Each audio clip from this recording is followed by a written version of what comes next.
नमस्कार दोस्तों, स्वागत है आपका स्ट्रीमिंग व्यू पर। आज हम बात करने वाले हैं बॉलीवुड के सबसे कंट्रोवर्शियल लव ट्रायंगल की, अमिताभ बच्चन, रेखा और जया बच्चन की। ये एक ऐसी कहानी है जो सिर्फ उनकी जिंदगी पर नहीं बल्कि पूरे बॉलीवुड पर छा गई थी।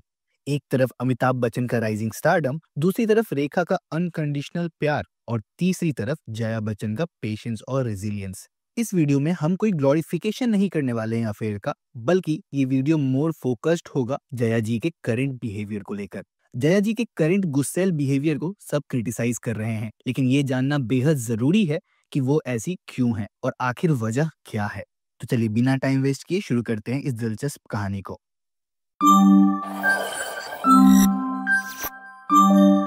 ईयर 1976 में अमिताभ बच्चन बॉलीवुड के एक उभरते हुए सुपरस्टार बन रहे थे।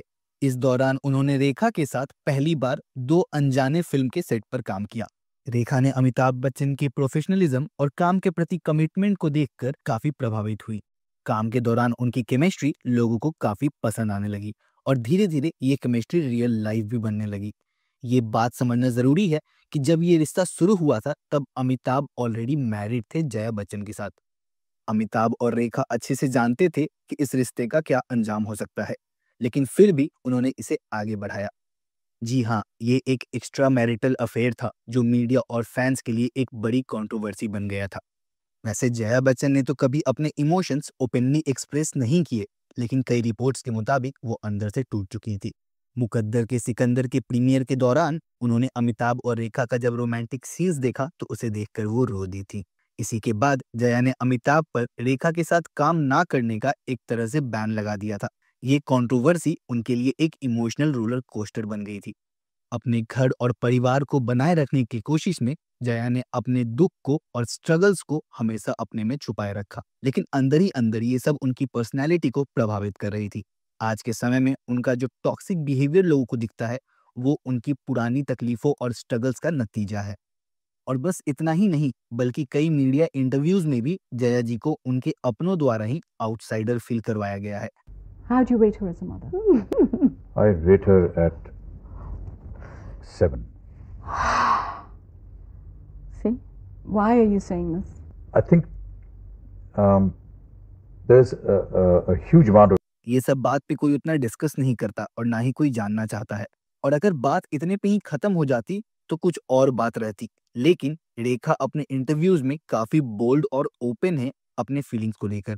एक बार उन्होंने अमिताभ बच्चन को लेकर इंटरव्यू में ये भी कहा था कि मैं उनसे प्यार करती हूँ और वो मुझसे प्यार करते हैं, चाहे वो पब्लिक में कभी इस बात को एक्सेप्ट करें या नहीं। हो सकता है कि आपको हमसे इश्क नहीं है, नहीं हो सकता है, नहीं है, ना कभी था, ना है, ना कभी होगा, क्योंकि obvious reasons, story of my life. But हम जो आपके प्रति प्यार कूट कूट के भरी हुई हमारे दिमाग में और रोजाना के। ये बात मीडिया के लिए एक बड़ी हेडलाइन बन गई थी। जया को तो फिल्म इंडस्ट्री द्वारा भी खूब इस्तेमाल किया गया है। 1981 में रिलीज हुई फिल्म सिलसिला, ये फिल्म सिर्फ एक मूवी नहीं थी बल्कि अमिताभ, रेखा और जया के लव ट्रायंगल का एक सिनेमैटिक रिप्रेजेंटेशन था। यश चोपड़ा ने तो खुद एक इंटरव्यू में कहा है कि ये फिल्म उनके रियल लाइफ रिलेशनशिप से प्रेरित है। इस फिल्म में रेखा और जया का एक साथ कास्ट करना और अमिताभ बच्चन का उस फिल्म के लिए हाँ कहना वाकई में एक बड़ी बात थी।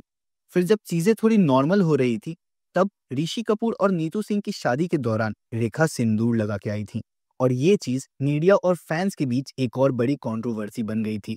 लोगों ने स्पेकुलेट किया कि ये सिंदूर अमिताभ के नाम का है, लेकिन रेखा ने कभी इस बात को कंफर्म नहीं किया।